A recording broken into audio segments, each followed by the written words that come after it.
Em ơi anh rất muốn qua mình cùng thưa với mẹ cha, xin cho đám cưới hai ta kết quyên nương chung một mái nhà.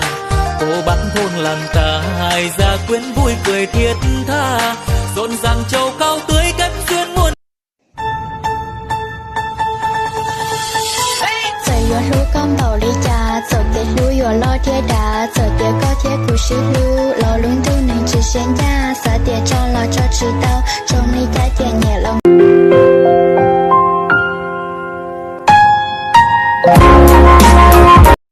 Đây là tôi khi tôi mặc áo dân tộc.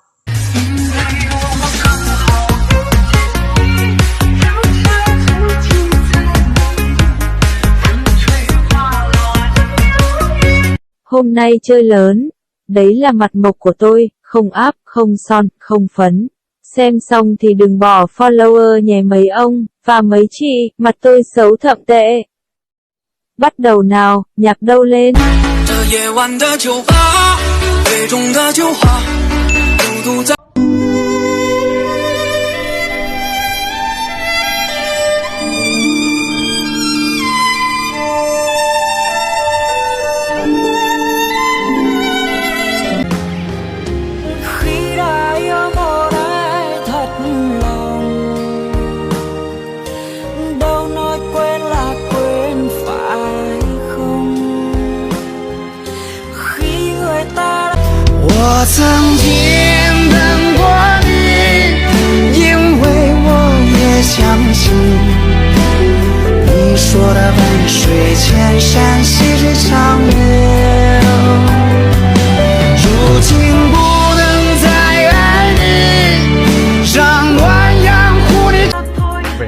Quan trọng đến thế à?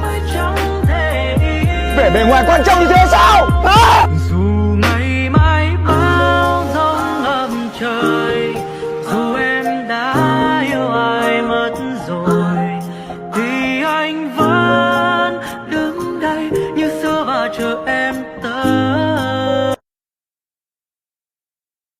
Em ơi anh rất muốn qua mình cùng thưa với mẹ cha, xin cho đám cưới hai ta kết quyên nương chung một mái nhà.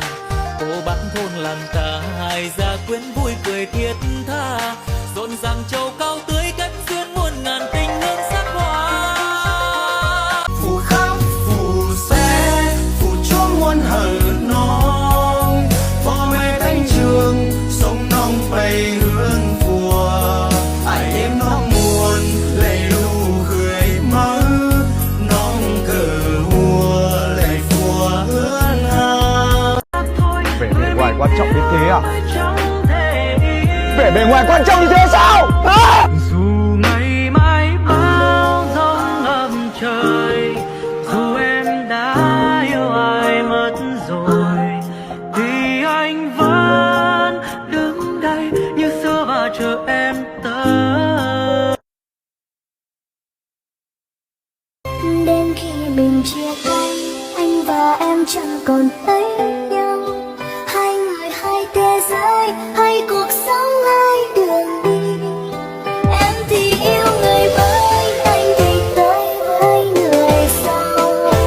Mình đi qua nhau nhưng chưa bao giờ quen biết nhau. Khi không có tiền, đến người thân còn coi thường bạn, huống chi người ngoài. Khi không có tiền trong tay, người thân chính là kẻ đầu tiên khinh thường bạn. Một lời nhận xét có phần thô, nhưng lại phản ánh đúng thực tế đời sống hiện nay. Cổ nhân có câu, người nghèo đừng tìm người thân, ngựa yếu đừng vào binh trại. Quả đúng vậy, tình thân rất có ý nghĩa, thế nhưng chỉ khi nghèo mới hiểu được lòng người. Người nghèo thì ngay cả ba mẹ, anh chị em cũng coi thường. Người giàu thì có gì hơn người nghèo. Biết được ai là hoa trên lụa, ai là than trong tuyết. Người đói đừng ăn hẹ, nóng người. Người nghèo đừng tìm người thân, đau khổ. Ngày mai nắng lên ta sẽ quên. Đây đây đây là em gì ơi, em gì ơi, em gì ơi. Ở lại và yêu được không, yêu được không, yêu được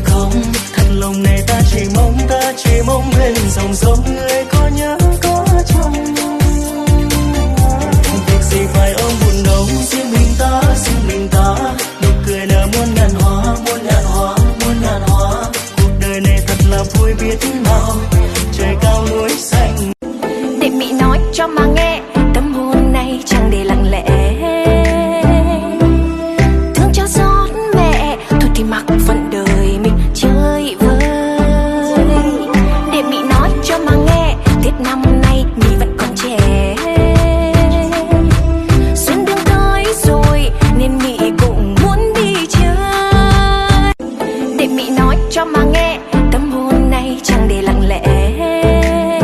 Nếu một ngày người em yêu bội bạc, em đừng cần những thứ cao sang. Nếu sau này họ ra đi vội vàng, anh vẫn chờ em dấu. Người vội quên anh vội vàng đi xa anh, dù anh có đưa tay giữ lấy em, mà con tim em nào yêu thương anh, bao mộng mơ giờ tan vỡ. Phải chỉ đừng quên anh, quên bao câu thề